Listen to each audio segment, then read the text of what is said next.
नमस्कार दोस्तों, स्वागत है आपका हमारे चैनल वर्ल्ड ऑफ हैप्पीनेस में। आज एक नया टॉपिक लेके मैं फिर से आपके बीच में आया हूँ। आप लोग खुद को इतना धोखा दे रहे हैं लॉ ऑफ अट्रैक्शन के नाम पे। अब यूट्यूब पे सर्च करें लॉ ऑफ अट्रैक्शन कैसे होता है। इसके ऊपर ये सर्च वर्ड्स डालते ही आपको हज़ारों लाखों वीडियोस मिलेंगे। बड़े से बड़े जो मनोवैज्ञानिक हैं वो भी इसके बारे में बहुत सारी वीडियोस बनाते हैं और डालते हैं, और लोगों को एक सिर्फ व्यूज़ पाने के लिए और पैसा कमाने के लिए मनगढ़ंत चीज़ों में घुमा देते हैं उनके दिमाग को। और लोग भी उनको इस बिना सोचे समझे अपना टाइम वेस्ट करते हैं और उनको फॉलो करने लगते हैं और सोचते हैं कि लॉ ऑफ अट्रैक्शन के अंदर जो है अगर हम वैसे सोचेंगे और लिखेंगे और वो सारी चीज़ें जो है हमारे को मिलनी शुरू हो जाएंगी। लॉ ऑफ अट्रैक्शन दोस्तों, आज पहले बात करते हैं है क्या एक्चुअली। हमारा जो ये मस्तिष्क है, पूरा ये ब्रह्मांड है जो एक एनर्जी से बना है, ऊर्जा से बना है। ये तो लॉ ऑफ अट्रैक्शन को सुनने वाले जो हैं सभी लोग जानते हैं। और हमारा जो माइंड है वो एनर्जी को रेडिएट करता रहता है निरंतर, दिन रात 24 घंटे जो हमारा माइंड है वो एनर्जी को बाहर की ओर रेडिएट करता है। जो भी हम लोग सोचते हैं अपने जीवन के अंदर, हमारा माइंड एक एनर्जी जो है इस कॉस्मिक वर्ल्ड को सेंड करता है। ये कई लोगों को पता होगा, परंतु क्या हमें ये पता चलेगा कि जो हम रेडिएशन बाहर भेज रहे हैं अपने माइंड से, हम क्या भेज रहे हैं?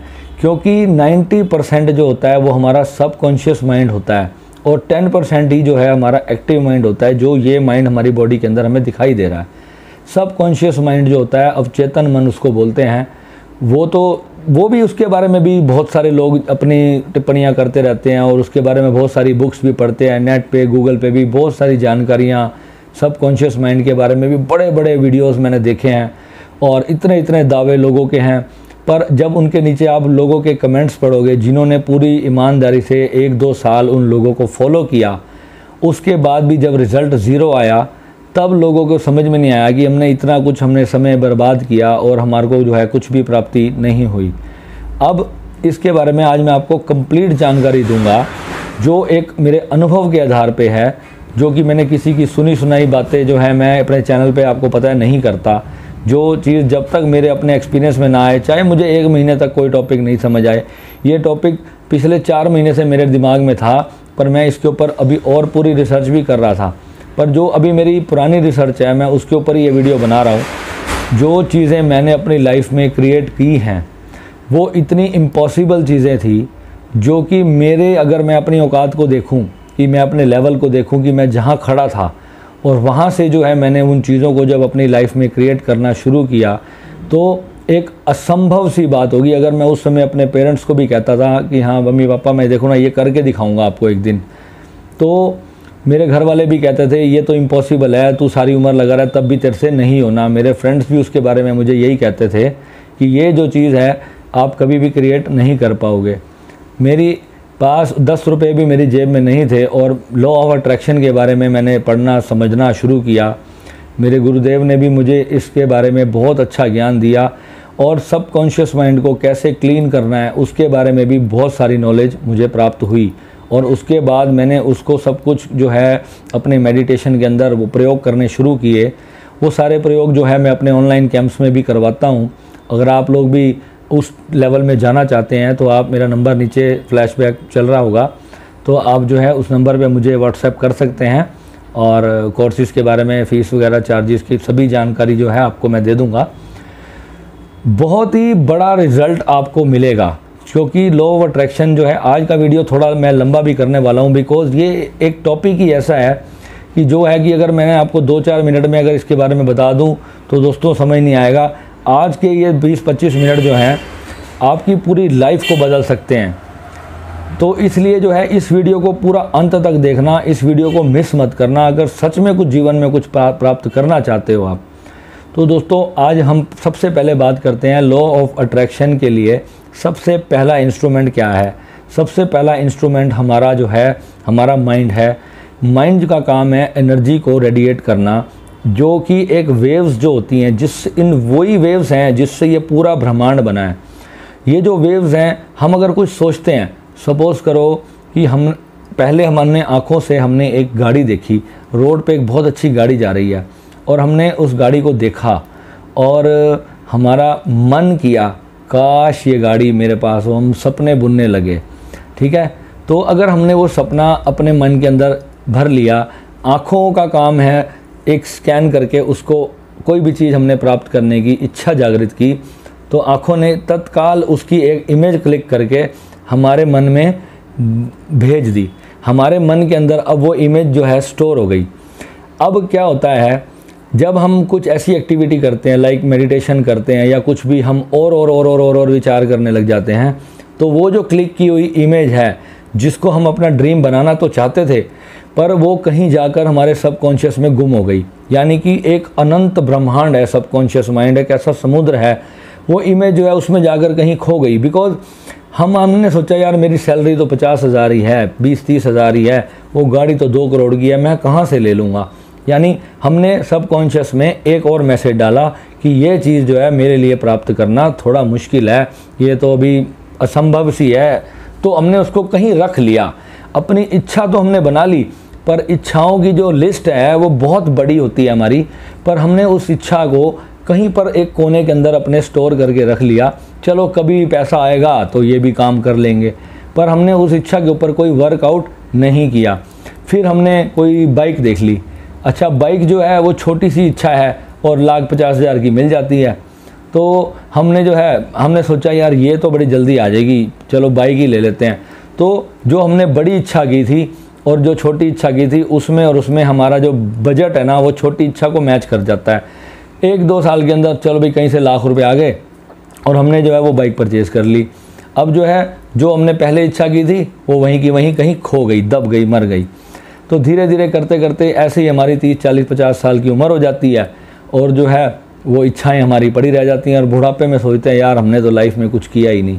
फिर हम बच्चों से एक्सपेक्ट करने लग जाते हैं, चलो यार बच्चे ही कर लें, फिर उनको हम मारेंगे पिटेंगे, कुछ बन जाओ, कुछ कर लो, क्योंकि हमारी जो इच्छा पूरी नहीं हुई हम चाहते हैं चलो बच्चों की तो पूरी हो जाए, जबकि बच्चा कुछ अपनी अलग इच्छा डेवलप कर रहा है।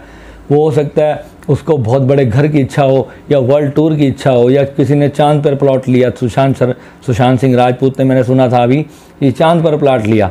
कभी उसने ये सपना तो अपने मन में देखा होगा ना, छत पर सोता होगा तो कभी उसने सोचा होगा यार काश मेरा चांद पर मकान हो। इतनी बड़ी इच्छा करने के लिए बहुत बड़े हौसले की भी ज़रूरत पड़ती है। पर कहीं ना कहीं देखो जो उसने अंदर अपने डिप्रेशन पाल लिया, जो कहीं छोटी छोटी इच्छाएं उसने अपनी अंदर कहीं दबा ली होंगी, जो बेचारे की पूरी नहीं हुई, और इस वजह से जो है उसने सुसाइड जैसा कदम उठाया। तो दोस्तों, लॉ ऑफ अट्रैक्शन के ऊपर अपना समय बर्बाद करना बंद कर दो। सबसे पहली जो चीज़ है, अपने सबकॉन्शियस माइंड को पूरी तरह से क्लीन करना बहुत ज़रूरी है, क्योंकि लाखों करोड़ों जन्म हमारे हो चुके हैं पहले, और उसमें हमने कई सारी इच्छाएं जो हैं अपने मन में डाली थी और वो हमारे अंदर आज भी कहीं ना कहीं पर पड़ी हैं। जब आप डीप मेडिटेशंस में जाओगे तो आपको पता चलेगा, हाँ ये वाली चीज़ जो है मैंने कहीं देखी है मेरी लाइफ में, ज़रूर मैंने कहीं ना कहीं पिछले जन्म में, कहीं नींद में आपको, कहीं ध्यान में, कहीं सपनों में जो है ऐसी ऐसी चीज़ें आपको दिखाई देने लगेंगी। जब आपका कॉन्शियसनेस का लेवल बढ़ता चला जाएगा तो आप ऐसी बहुत सारी चीज़ें देखोगे जो आपके पिछले जन्म से रिलेटेड हैं। एक बार एक ऐसा हुआ, एक व्यक्ति था, वो फ्लूट बजा रहा था, तो उसको फ्लूट के बारे में कुछ भी नहीं पता था, वो बस टी टी टी टी जो बस फूंक मार रहा था उसमें। तो अचानक उसको कुछ समझ नहीं आ रहा था भाई ये कैसे बजेगी। तो एक उसके जो फ्लूट के मास्टर थे, तो उन्होंने उसको कहा कि जो है ना भाई इसमें ऐसे 7 सुर होते हैं, ये इसके सुर हैं, इसको ऐसे ऐसे तू बजा। तो जैसे ही उसने अपने जब फिंगर्स जो हैं उस फ्लूट के 7 सुरों को समझा, तो उसके अंदर से ना म्यूज़िक प्ले होना शुरू हो गया। और उसने जैसे ही म्यूज़िक बजाना स्टार्ट किया तो अचानक से ना उसने क्या पाया कि वो हर गाना जो है बड़े इजीली निकालता जा रहा है, क्योंकि जब उसका रीबर्थ हुआ तो वो सारे सुरों का ज्ञान तो वो भूल गया, क्योंकि इस माइंड के अंदर सुरों का ज्ञान नहीं है। पर जो ज्ञान उसको पिछले जन्मों के अभ्यास से था वो उसके सबकॉन्शियस माइंड में पूरा पड़ा था। तो विद इन 2-4 घंटे के अंदर ही वो जो है फ्लूट ऐसे बजाने लगा जैसे कोई मास्टर बजाता है। तो ऐसी बहुत सारी चीज़ें होती हैं। कई बंदे कार चलाना सीखते हैं पिछले जन्म से, जैसे छोटे छोटे बच्चे होते हैं ना, बैठते ही उनको बस थोड़ा सा स्टीयरिंग और रेस ब्रेक का समझा दो और बस वो गाड़ी चलाना स्टार्ट कर देते हैं। तो ये सारी चीज़ें जो है ना हमारे पास्ट लाइफ से रिलेटेड होती हैं। तो ये जो चीज़ें हैं हमारे अंदर सबकॉन्शियस माइंड में स्टोर्ड हैं। अगर हमारे सबकॉन्शियस माइंड में अगर ये चीज़ बैठी हुई है कि मैं इस चीज़ को प्राप्त नहीं कर सकता और मेरा वो लेवल नहीं है, तो हम ऊपर से कितना भी हम गोल्डन बुक्स लिखते रहें, कितना भी हम जो है रात को बुक्स खाली करते रहें, किताबें भरते रहें कि मैं बहुत बड़े वर्ल्ड टूर पर निकला हुआ हूँ, मेरे बैंक में 2 करोड़ रुपए बैलेंस है और मेरा बहुत बड़ा घर है, जो कुछ भी हम सबको लॉ ऑफ अट्रैक्शन के हिसाब से जो बड़े बड़े एक्सपर्ट्स बताते हैं और वो करते रहेंगे, तो कुछ भी हमें प्राप्त नहीं होगा जब तक हमारा सबकॉन्शियस ये नहीं कहेगा कि यस, इस चीज़ के लिए मैं बना हूँ और ये चीज़ होनी ही है मेरी लाइफ के अंदर। जब तक आपका कॉन्फिडेंस 1000% पास अप नहीं होगा कि आपको ये लगेगा कि यस, मैं हूँ ही इसलिए बना, तभी जाकर जो है आप वो चीज़ प्राप्त कर सकते हैं। और अब आते हैं हम सेकंड बात के ऊपर। सेकंड चीज़ ये है कि कई लोग, मैंने जो फॉरेनर्स देखे हैं जो लॉ ऑफ अट्रैक्शन के बारे में बहुत ज़्यादा नॉलेज रखते हैं, वो लोग भी क्या करते हैं, बैठ के सिर्फ हर चीज़ को इमेजिन करते रहते हैं कि हाँ मैं BMW चला रहा हूँ, मैं ऑडी चला रहा हूँ, मैं जैगवार चला रहा हूँ, बहुत बड़ी बड़ी बुगाटी जैसी गाड़ियाँ जो हैं वो इमेजिन करते रहते हैं और वो सोचते हैं कि ये चीज़ मेरी लाइफ में आ जाएगी। और 1-2 साल सब कुछ करने के बाद जब रिज़ल्ट आता है ज़ीरो, तो बहुत रोते हैं बेचारे कि यार क्या हुआ। कई लोगों से मैंने बात करी, मेरा एक दोस्त था ब्राज़ील में, मैंने उससे पूछा कि तू क्या करता रहता है सारा दिन। वो कहता है कि यार मैं तो बस लॉ ऑफ अट्रैक्शन के ऊपर वर्कआउट कर रहा हूँ, मेरी बहुत बड़ी रिसर्च है और जो है अब मुझे सब कुछ मिलने वाला है। जब उसने मुझे ये बात कही ना कि अब मुझे सब कुछ मिलने वाला है, मैंने कहा अब यानी कब, तो उसके पास कोई आंसर नहीं था। मैंने कहा भाई तू कह रहा है कि अब मुझे सब कुछ मिलने वाला है, कब, कौन सी डेट को, कितने बजे, कौन से सन में तुझे मिलने वाला है? तो उसने कहा यार ये तो मैंने कभी अपनी बुक में लिखा ही नहीं। तो मैंने कहा यहीं पर तो सबसे बड़ी गलती तूने की है, बिकॉज तू कह रहा है कि अब मुझे सब कुछ मिलने वाला है, यानी जब कल का दिन आएगा तो कल भी तेरे माइंड में यही होगा कि अब मुझे सब कुछ मिलने वाला है। जबकि होना क्या चाहिए कि कल मुझे ये चीज़ मिलेगी, कल मुझे ये चीज़ मिलेगी। जब ये माइंड में होगा तब हम सही जो है लॉ ऑफ अट्रैक्शन के हिसाब से हम सोच रहे हैं। और उससे भी ज़्यादा अगर आपको पावर देनी है तो ये बोलना है कि ये चीज़ तो मेरे पास आ चुकी, बस लेना जाना बाकी है। जब इतना हम उसको पॉजिटिविटी के साथ हम चीज़ को देखेंगे तब जो है, और उस चीज़ को प्राप्त करने के लिए हमारे अंदर जुनून पैदा होगा। सेकंड पॉइंट हो गया। अब आते हैं थर्ड पॉइंट पे, क्योंकि सेकंड पॉइंट भी पर्याप्त नहीं है। थर्ड पॉइंट क्या है, सपोज़ करो कि हमने BMW कार का सपना देख लिया, तो क्या भाई अगर हम 20-25 हज़ार रुपये की जॉब कर रहे हैं तो क्या हम कल ही BMW खरीद सकते हैं? आप बताओ। शायद सबके मन में होगा नहीं, शायद क्या पक्का ही नहीं होगा, बिकॉज आप 25 हज़ार रुपये की जॉब कर रहे हो और आप 1 करोड़ की गाड़ी के लिए कैसे कह दोगे कि कल ही मैं ले लूँगा? क्योंकि उसके लिए पहले आपको कम से कम 2-2.5 लाख रुपए की सैलरी चाहिए। लोन के लिए आपको जो है प्रॉपर पेपर्स चाहिए, आपका सिबिल स्कोर बहुत अच्छा होना चाहिए, आपका बैकग्राउंड अच्छा होना चाहिए, आपकी ITR प्रॉपर फाइल्ड होगी, तब आपको जो है गाड़ी के लिए ईजिली लोन मिलेगा। 2 करोड़ की गाड़ी या 1.5 करोड़ की गाड़ी आप इंस्टेंटली कैश में तो जाके उठा नहीं लाओगे। बड़े बड़े बिजनेसमैन भी सोचते हैं कि कैश में तो इतनी बड़ी गाड़ी हम नहीं उठा सकते। तो लोन के लिए भी आपको जो है लोन भरने की आपकी कैपेसिटी होनी चाहिए। तो वो जो पूरा ट्रैक आपको बनाना पड़ेगा उसके लिए। पहले थर्ड स्टेप की मैं बात कर रहा हूँ। जब ये थर्ड स्टेप हमारा कंप्लीट हो जाएगा, यानी हमने ITRs पूरी फाइल कर दी, अपने पेपर सारे स्ट्रॉन्ग कर लिए, सिबिल स्कोर हमारा अच्छा है और बैंक अकाउंट हमारा है बड़ा, सारी चीज़ें जब जो चीज़ें उसके लिए हमारे पास हैं, अब हमारा ग्राउंड तैयार हो गया। अब हमारे को इनकम चाहिए।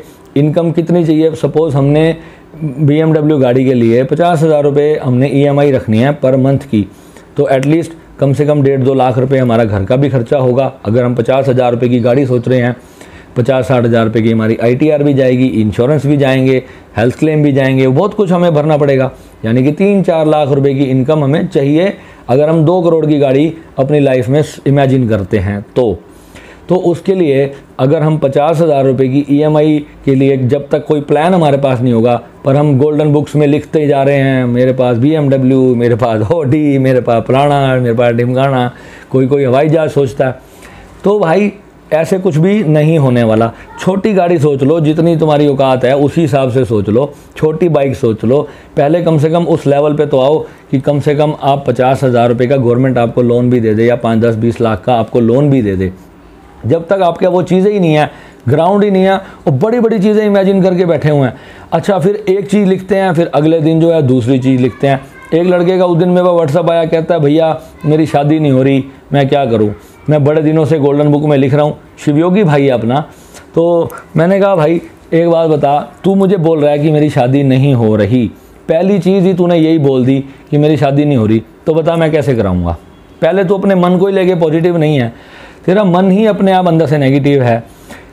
सुबह उठ, नहा धो के भगवान का नाम लेके थोड़ा ध्यान में बैठ, भोलेनाथ का नाम ले और इमेजिन कर कि बहुत अच्छी एक भगवान को मानने वाली एक शिव योगी तेरी जो लाइफ पार्टनर तेरी लाइफ में आ चुकी है। जैसा तो उसका चेहरा इमेजिन करता है, जैसा कुछ तू सोचता है, वैसा जो है दुर्गा माँ से प्रार्थना कर और जो है इमेजिन कर खुद को उसके साथ, उसका चेहरा इमेजिन कर कि वो तेरे घर में आ चुकी है, तेरे माँ बाप की सेवा कर रही है और तेरे साथ जो है खुशी के पल स्पेंड कर रही है। वो सारी चीज़ें जब तू इमेजिन करना शुरू करेगा, और एक चीज़ के बारे में एक ही टाइम में एक ही चीज़ को क्रिएट करना जब तक वो चीज़ आपकी लाइफ में नहीं आ जाए। अभी आपने कुछ क्रिएट करना शुरू करिए, थोड़ी देर बाद गाड़ी कर रहे हो, थोड़ी देर बाद घर कर रहे हो, थोड़ी देर बाद गर्लफ्रेंड कर रहे हो, थोड़ी देर बाद बहुत अच्छा वर्ल्ड टूर क्रिएट कर रहे हो, सारी एनर्जी डाइवर्ट हो जाएगी। 10% इधर गई, 10% इधर गई, 10% सब खत्म, सब चौपट। क्योंकि ऊर्जा जो है, ऊर्जा का विज्ञान है, थोड़ी देर बाद जब आप उसको कंटिन्यू एनर्जी नहीं दोगे, यानी कि जो पानी है ना 100 डिग्री पे जब गर्म होता है तब अपने आप भाप बनता है। अगर आप उसको 10, 20, 25% तक ही गर्म करोगे कुछ नहीं होने वाला, तो वो वहीं पड़ा ही रहेगा। तो आपकी जो मन की इच्छा है वो इतनी प्रगाढ़ होनी चाहिए। सबसे पहले अगर आपको लाइफ में कुछ वाकई में ही प्राप्त करना है, एक बुक लो, एक पेज ले लो, उसके ऊपर अपनी सारी इच्छाएं पहले लिख लो, सारी इच्छाएं लिख लो, 100, 150, 200 इच्छाएं जितनी होंगी सारी लिख लो।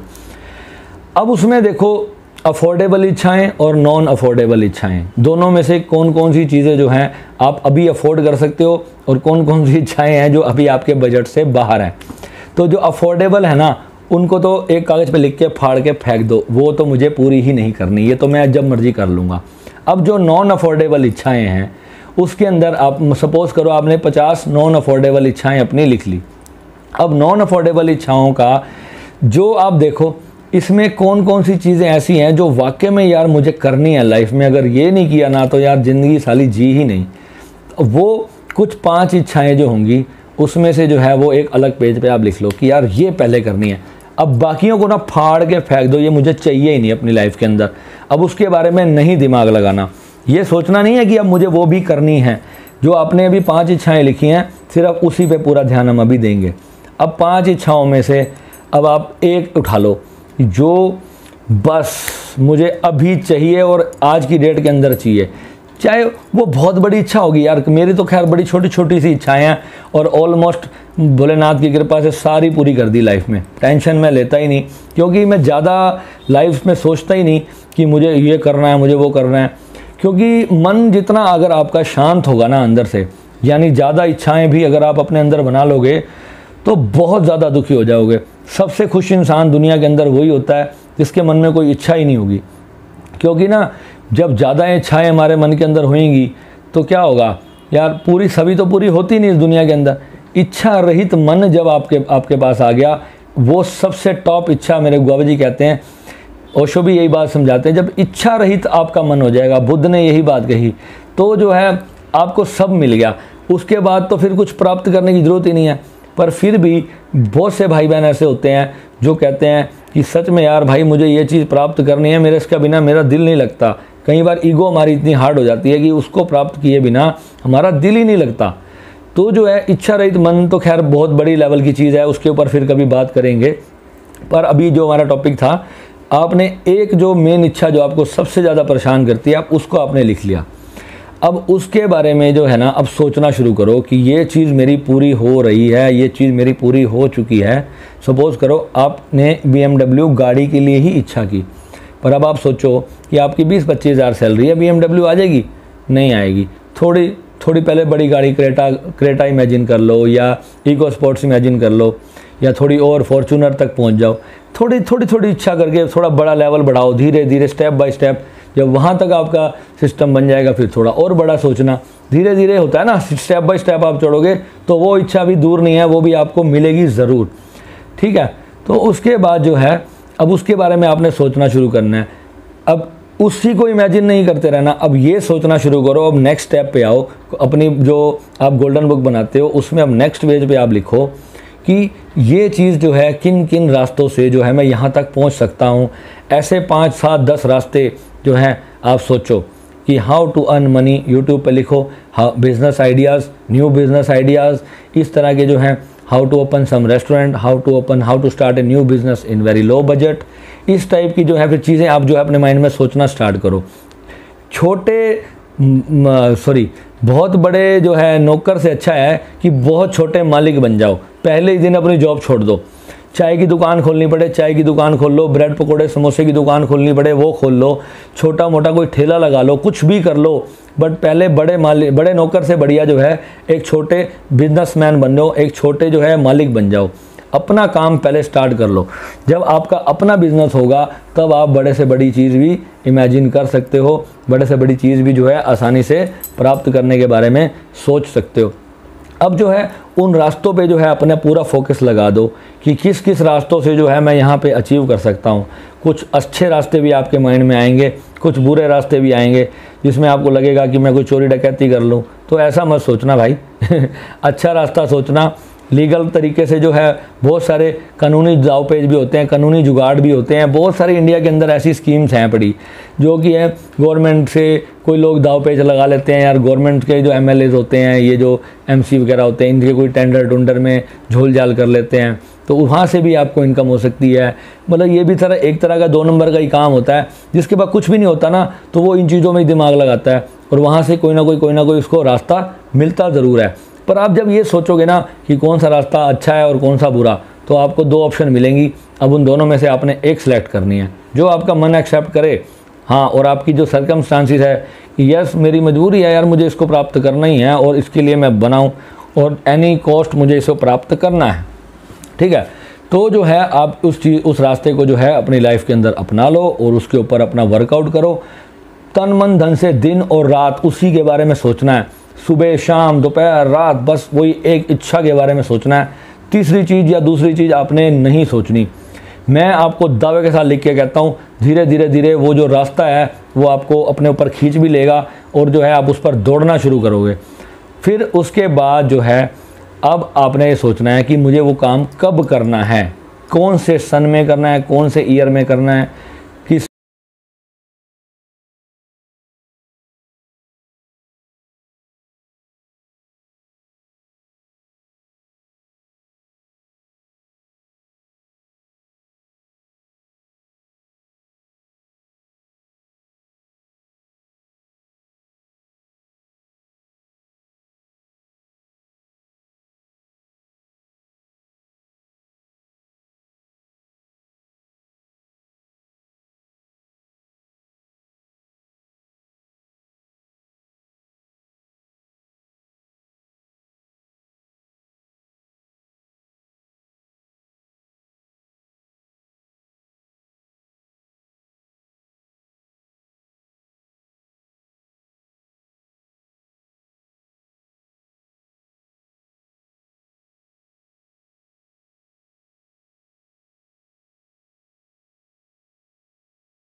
वीडियो के माध्यम से बहुत अच्छी तरीके से लोगों के सामने रखेंगे और समझाएंगे। तो I am telling you friends, YouTube is very big medium of earning money in the future. आने वाले समय में अगर आपका यूट्यूब चैनल है तो अगर आप 200-500 वीडियोस बना के अपने 2-4-5 साल उस पर मेहनत कर ली, तो उसको आपने अपलोड कर दिया, उसके बाद भी अगर आप सही कंटेंट सही तरीके से अपलोड करेंगे दोस्तों, और आपके पास वाकई में उस चीज़ से रिलेटेड टैलेंट है, आपको उसकी चीज़ के बारे में नॉलेज है, तो आप अच्छे वीडियोस बना के यूट्यूब पे अपलोड करें। आप बहुत ही अच्छी इनकम यूट्यूब के माध्यम से करेंगे।